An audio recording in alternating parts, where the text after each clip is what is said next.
Iran কিন্তু পরিষ্কার করে বলেছে যে এবার যদি একটা গুলি ছোড়া হয় তাহলে সর্বাত্মক যুদ্ধ হবে, আঞ্চলিক যুদ্ধ হবে, এবং এই যুদ্ধ হয়তো ওরা শুরু করবে, শেষ আমরা করব 2-3 দিন পরেই যে সিজফায়ার করা হবে, এটা আর হবে না।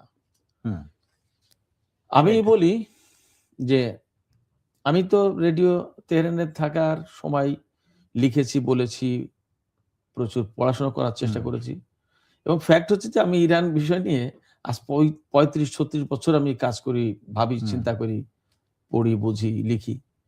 তো এতদিনের যে আমার একটা পর্যবেক্ষণ, বলতে পারেন যে নিবিড় একটা পর্যবেক্ষণ, সেই পর্যবেক্ষণের ফিনিশিংটা এইরকম যে ইসরায়েল, আমেরিকা এবং ইরান, এই 3 শক্তির ভেতরে একটা চূড়ান্ত হিসাব নিকাশ হবে এবারে না, একটা হওয়ার কথা।